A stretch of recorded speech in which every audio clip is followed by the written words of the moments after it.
Good, good morning, everybody, and welcome to the latest Welvow podcast. My name's Lisa Barnes, and I'm your host today.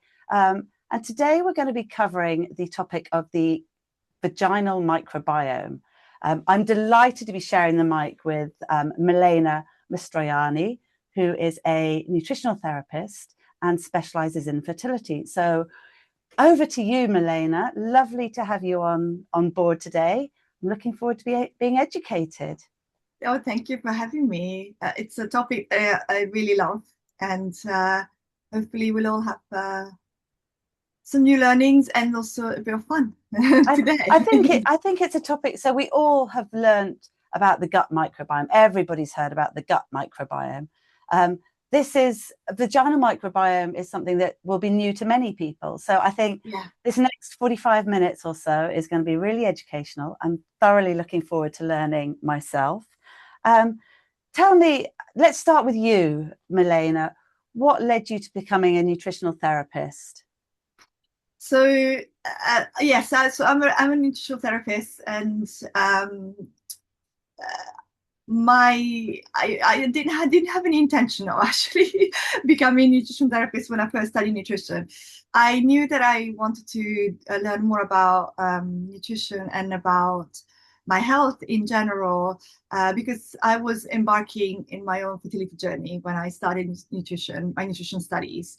I knew I was left a little bit too late, like people thought, and I was over 35, and I just thought, well, nutrition was an area that I was really interested in anyway, and I just thought, let me just do a bit more studying around this because I really enjoyed it. I really enjoyed reading nutrition books and everything, so I thought I'd formalize it. But as I went through my studies, I then obviously realized what a massive impact it would, I had on all body systems and including fertility. And in my case, things, happened like in it, like there was a happy ending in that I was able to conceive naturally later on as 37 and a 41-year-old woman. And we both went on this journey together, both my husband and I, as I was studying. So when I did graduate in the end, I did think actually this is something worth working in. It's an area that needs a lot of support for many people, as I'm obviously realizing more and more now in clinical practice. And that's a little bit my story in a nutshell. And you now work in clinical practice as a fertility expert. Yes. Is all your work online, Milena? Yeah, it's all my work is online. Yeah. Okay. I do work with women's health as well, more like, these transitional key phases, like obviously trying to conceive, pregnancy, postpartum, but also perimenopause, menopause, big transitions for women and they. Yeah, absolutely. And, very relevant to the vaginal microbiome at all those stages of life. Tell us a bit about the vaginal microbiome. What on earth is it? So, yeah, like backtracking, like lots of people know about the gut microbiome, right? Know how important it is to feed it, how important it is to eat a varied diet, a colorful diet, lots of fiber to feed our gut microbiome. And we wanted the gut microbiome to be diverse, to be like an ecosystem, a little forest, a wild forest of different plants coexisting together, nothing taking too much space, and everything kind of being as diverse as possible. Whereas in the vaginal microbiome, what we actually want is something completely different. We don't want a lot of diversity. We actually want more like a nice curated kind of grass lawn situation, basically, where there is a predominance of one particular bacteria type, which are the lactobacilli bacteria, which we will talk about more, for that environment to be healthy, to be thriving. And the reason for that is because lactobacilli bacteria are produce this kind of byproduct which is called lactic acid. Some women may even see that on their underwear, like when it's literally there's a little bit of hydrogen peroxide and lactic acid, so it kind of literally stains our underwear, and that's a good sign because that is the byproduct of lactobacilli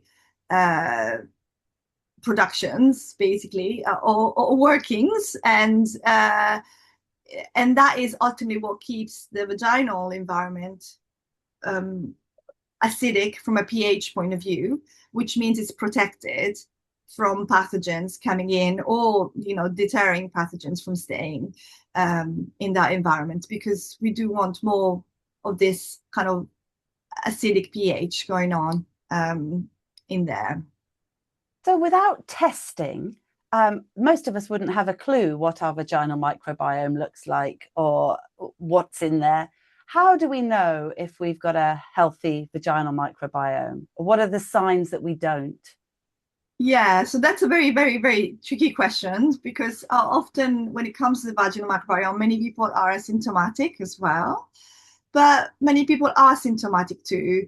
I would say, like mentioning what I just mentioned before, so one of the first things to look at is, like as I just said, the underwear. Like if there is any staining of the underwear, like especially with black underwear, you can see some staining over time.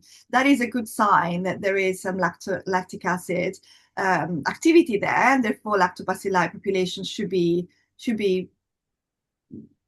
abundant, hopefully, and there should be some protection there. There are also obviously pH test strips that you can use to figure out what kind of pH you are, and you need to be between 3.5 and 4.5 ideally when it comes to vaginal pH. But then obviously, of course, if we have symptoms, that is obviously an overt sign that potentially our vaginal microbiome may be struggling. And we can talk about these in more details, but like symptoms like thrush, BV, tends to be the most typical ones. So like there could be some discharge that is more like white, for example, or more liquidy, or the odor is not quite right. It's either too strong or it can be fishy odor. That's a sign of BV, for example. Obviously, whenever there is any irritation, is also another indication that potentially there is some work to be done from a vaginal protection point of view. All of these things are important kind of indicators that there may be some imbalance, and we need to look after our vaginal microbiome a bit more. Okay. Yeah. And so during a woman's life, you touched on it earlier, that there are changes, through puberty, and then pre and postpartum, or during pregnancy, and then in menopause. What sort of changes do you expect to see in the vaginal microbiome in those stages? Yeah, so the changes are all linked to estrogen production. So obviously, when we go into puberty, that's when estrogen for women kind of starts coming online, it starts increasing. That estrogen is ultimately what produces the vaginal secretions, which are glycogen rich normally, and they do tend to feed the lactobacilli population in our vaginal microbiome. So whenever we see the lactobacilli population, we know that often that correlates with estrogen as well, right? So throughout a woman's life, obviously there would be fluctuation in that estrogen. So obviously pre-puberty, there is hardly any. So there's obviously little protection, and we obviously need to be a bit more careful there. Once we get into puberty, then obviously estrogen starts getting produced more. There could be some imbalances as well, so that's something to be considered. It may take a few years for that estrogen to kind of become regulated. And during the fertile years as well, we want that estrogen to be healthy so that it actually supports lactobacilli population as much. Things change during pregnancy because like the difference in hormones, obviously there will still be estrogens, but different types of estrogens, but there'll also be a lot more progesterone, and things change, which is incredibly, like I love seeing this thing about how the vaginal microbiome changes throughout pregnancy also to accommodate like birth, for example, in the third trimester, and how the strains can change because of the arrival of baby and potential vaginal delivery of that baby. So that's another area that is really fascinating when it comes to changes to the vaginal microbiome. Um, and then obviously postpartum, if we think if many women don't have a period, there's obviously it's a vulnerable time for some people to, from a vaginal point of view, from a vaginal microbiome point of view. And then again, when it comes to perimenopause, menopause, with estrogen declining, again, we lose a little bit of that protection as well. So sometimes it's not completely lost, sometimes it changes, like the strains may change. The research is still quite trying to find out more about this. We have a lot more research about the vaginal microbiome when it comes to fertility and pregnancy and conception and all of that. But things are moving in that direction more towards the menopause as well, research as well, when it comes to the vaginal microbiome too. So interesting, isn't it? And isn't our body so clever to adapt Yeah, our vaginal microbiome along with the rest of yeah, our body for all these different stages of our life? yeah. Tell me, so, you're talking about estrogen. A lot of women have estrogen dominant issues. Does that affect your microbiome as well? Your vaginal microbiome as well? In general, not quite directly. Obviously, we do want estrogen to be there. But it could impact, for some women, having too much estrogen could actually create a situation where you have too much lactobacilli and potentially a too acidic environment, which again can create symptoms. And that's when testing can tell us whether, that kind of those symptoms, what are they related to? Can they be related more to high lactobacilli or low lactobacilli? In the majority of cases, it's more a problem of we still see more an issue with low lactobacilli rather than high lactobacilli, but it's definitely a consideration of estrogen clearance and keeping that in mind if we see a picture of high lactobacilli for sure. So, Yeah. we've talked about our life stages, which obviously hugely affect the microbiome. What about sort of everyday factors that we can affect, which would disrupt our vaginal microbiome? Yeah, so I mean, the first thing to say is that um, basically our vagina are self-cleaning. So we literally we only need water because of that protection that we should be having from the lactobacilli in terms of pH. So if we do use hygiene products that actually have a different pH or try to or have perfumes or irritants in them, and actually we're not helping the situation there that much. So that is one major thing that we need to bear in mind. Obviously, other products like underwear as well can have an impact as well in terms of irritation and creating like an environment which may be more uh, favorable for pathogens, as well. So that's another thing to bear in mind.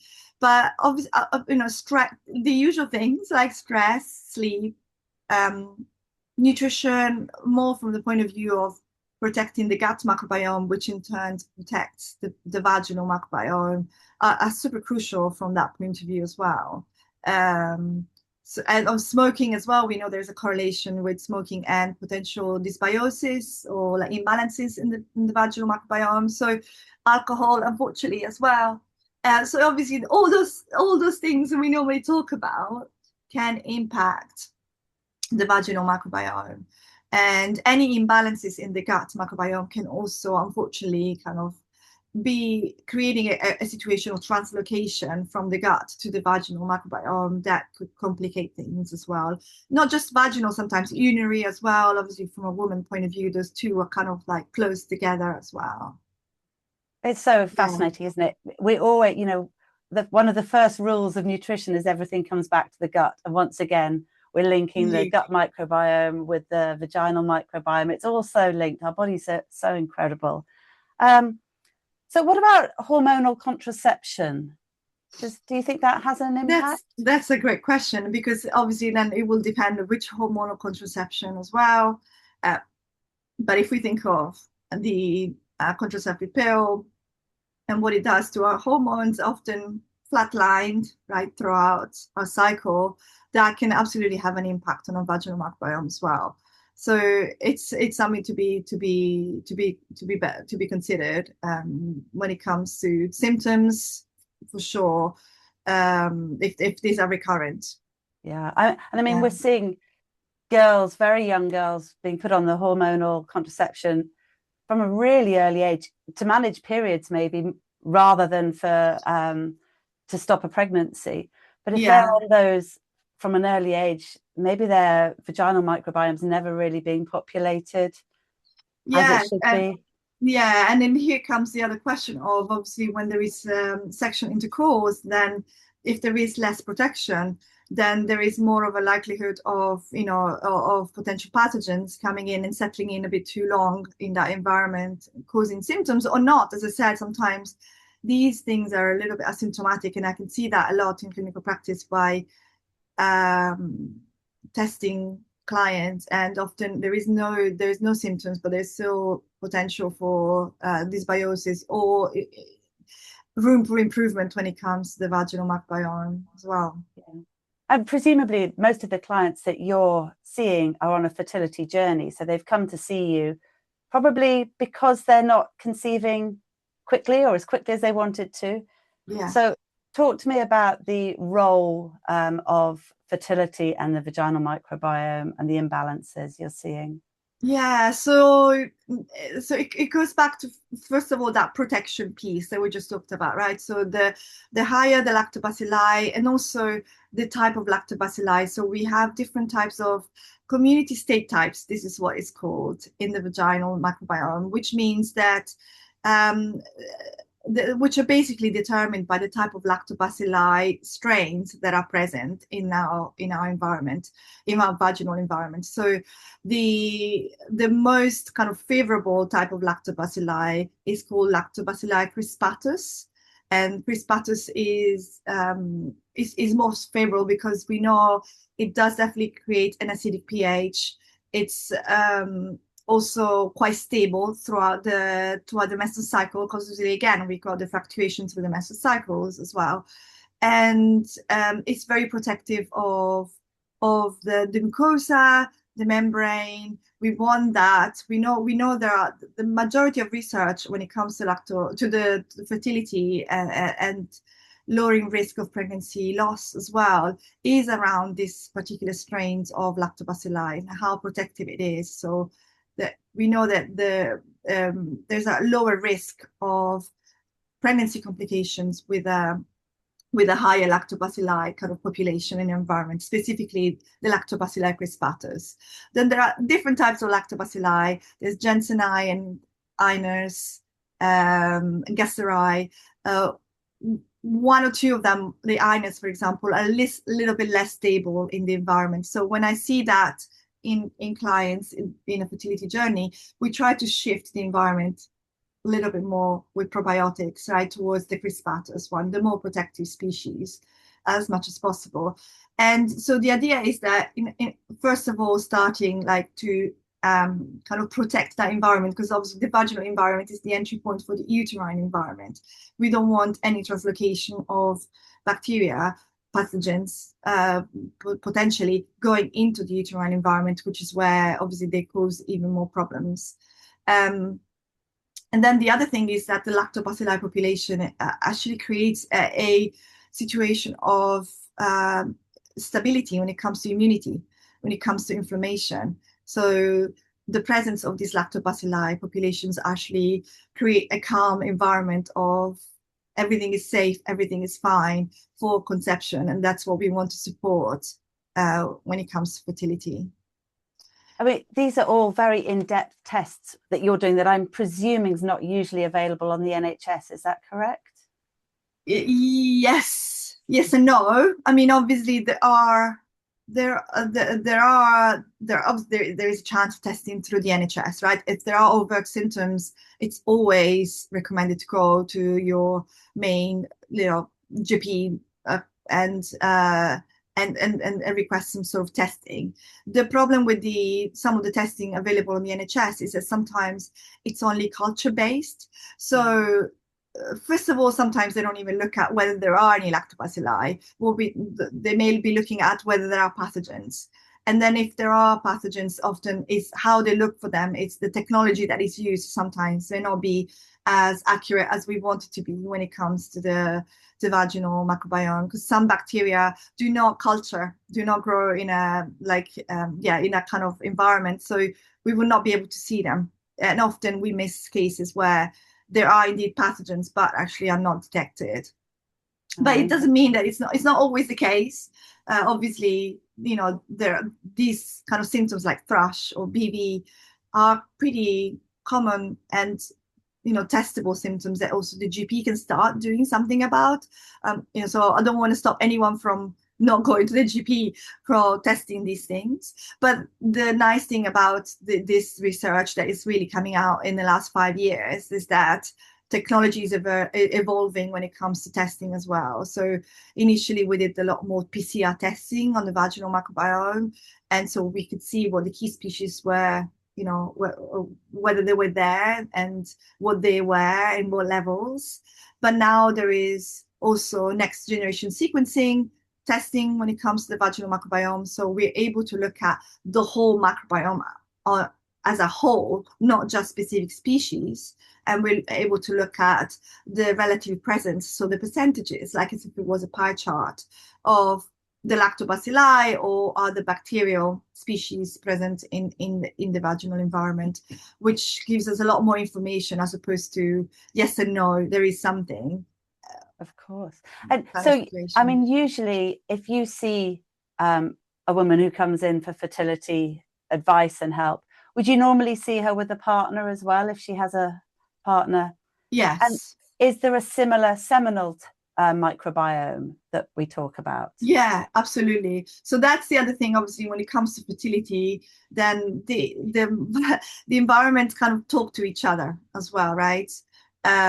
So often, if there are pathogens on the women's side, then we always have to ask the questions: where are they coming from, right? Are they being shared, right? And what impact can they have on the seminal microbiome, which is even a kind of a younger research kind of area when it comes to the reproductive microbiome. But yes, there are tests available for seminal microbiome, which again look at the whole microbiome, because differently to the vaginal, in the seminal microbiome is we want it to be more similar to the gut. We want it to be more varied.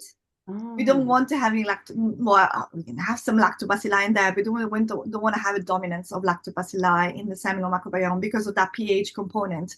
We don't want it to be the seminal fluid to be acidic, right? For sperm to be damaged, unfortunately. So we also don't want kind of big chunks of that pie chart to be taken by particular bacteria. And so, yes, it's so important when it comes to fertility to look at both sides. And I made the mistake at the start of my practice that I would look at her side and think, okay, everything is fine and you're okay.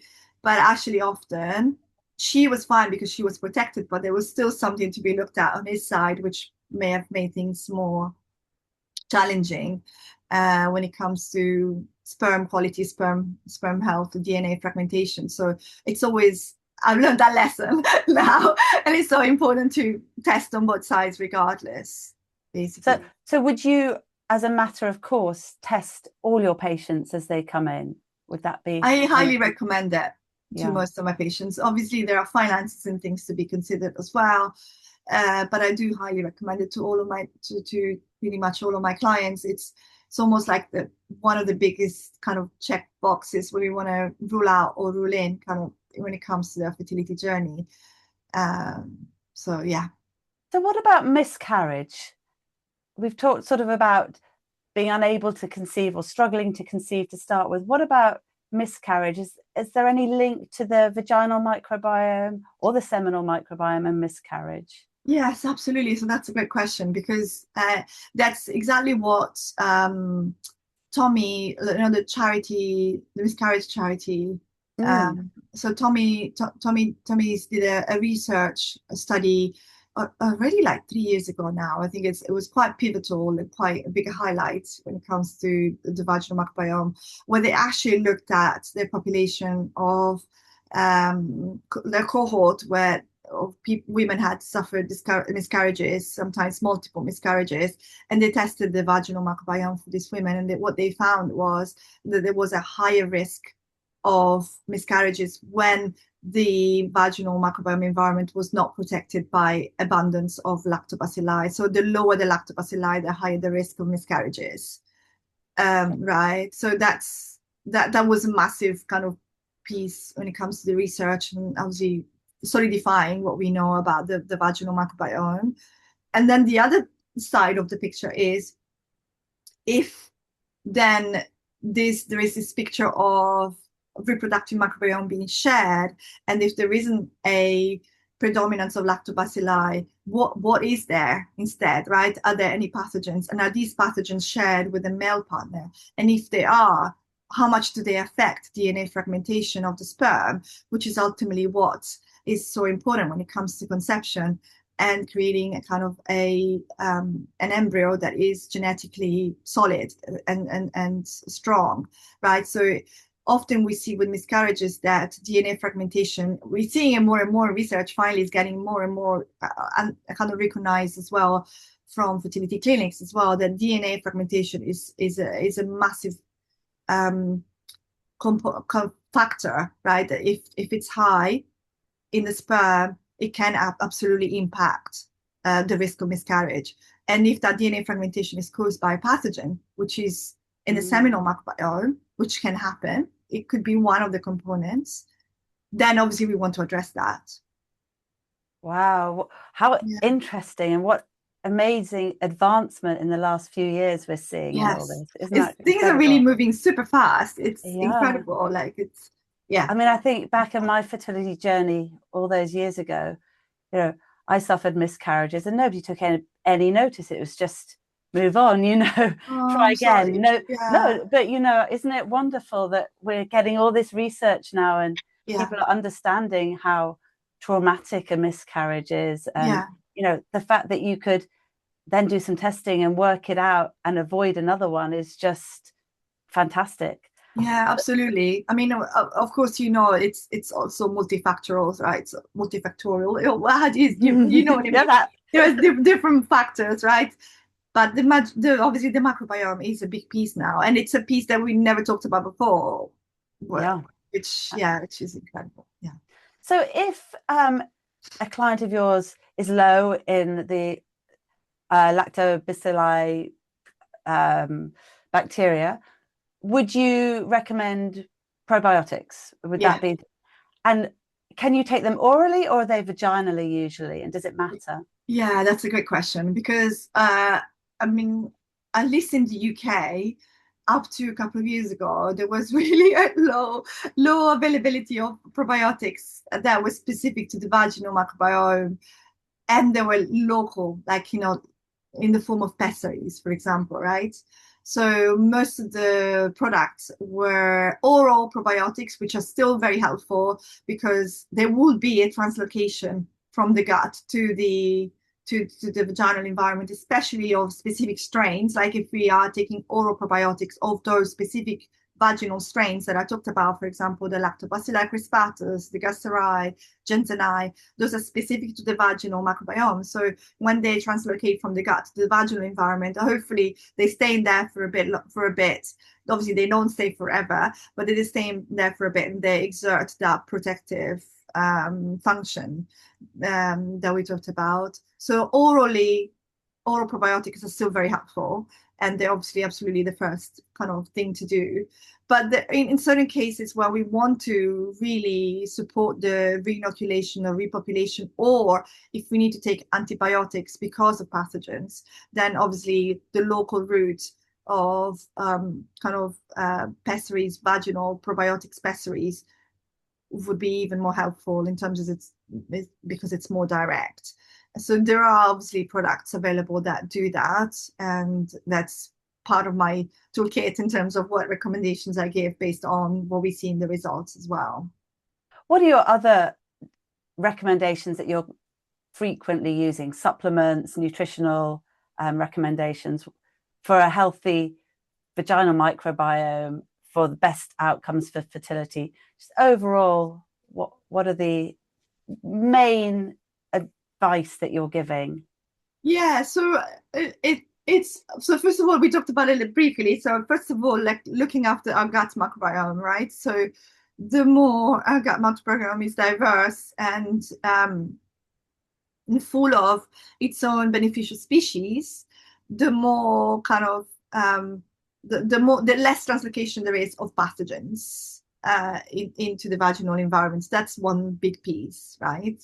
Um, and then the other one is obviously things that will protect our gut microbiome again, like fermented foods, right? They're still wonderful from that point of view because there will still be other probiotic strains in there, maybe other lactobacilli strains that even though they're not specific to the vaginal environment, they can still support our own endogenous kind of lactobacilli strains, right? So we definitely want to keep supporting the lactobacilli population in any possible way. So any kind of prebiotics, probiotics that support that from a food point of view, fermented foods are wonderful from that point of view.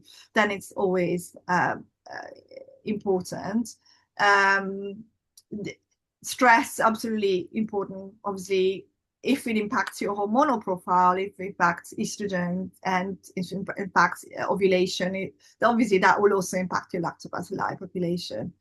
And stress can come, as you know, from different sources, right? It can come from external sources, but it can also come from our own physiological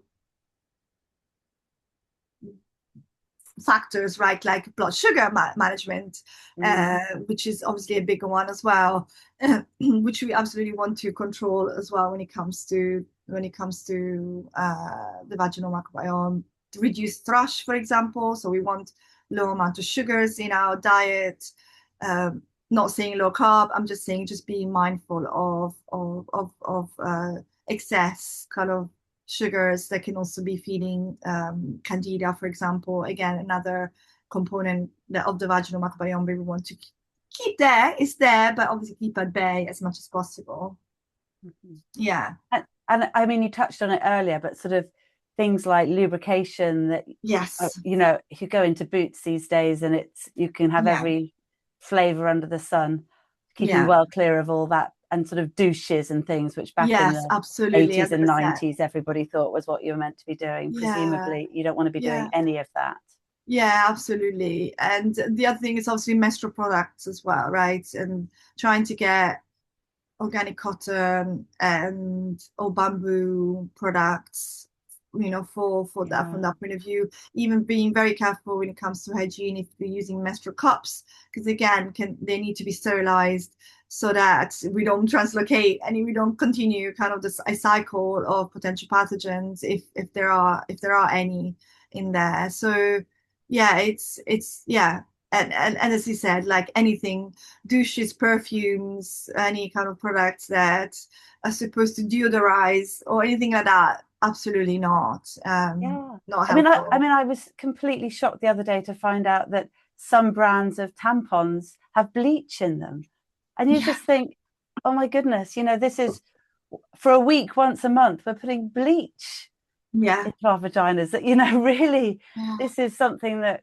children at school need to be educated about as well, isn't it? Yeah, I know there was a big, obviously, case last year about how many, like tampons, even the organic ones, like were tested and they were found chemicals in not just like bleaches, but chemicals were found, and it's a bit outraged because obviously these things are so important for women. We've had them for years and no one has ever looked at them properly. And now finally somebody started looking at them. But yet, you know, we've had years of unfortunately having this exposure that potentially may have impacted our microbiome during those days. And, you know, hopefully the idea is that we are resilient enough that we can overcome that, especially when estrogen comes in line, and I suppose the lactobacilli population, but also having other tools available like probiotics to support ourselves as much as possible.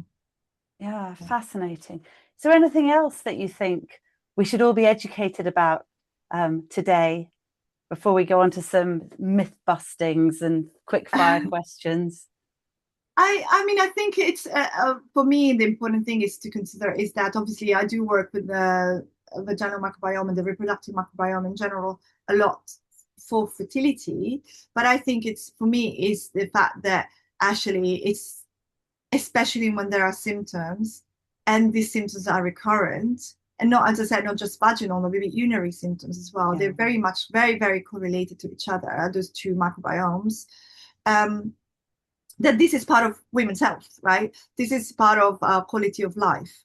And this is definitely an area that we need to uh, provide more support on, provide more education on, and make sure that women are comfortable in that area like throughout life, not just throughout fertile years. As I said, especially because things change quite a bit in the menopause as well, and it's not something we should put up with just because we've had symptoms for years and years and years.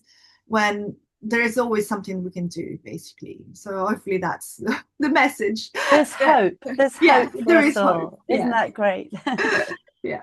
Okay, so let's talk a little bit about some myths. I think you've probably covered most of these, but I think you said earlier the vagina is self-cleaning. We really don't need to be using No, cleaning products. water Water is enough. only. Yes. Brilliant. And is sugar completely responsible for thrush?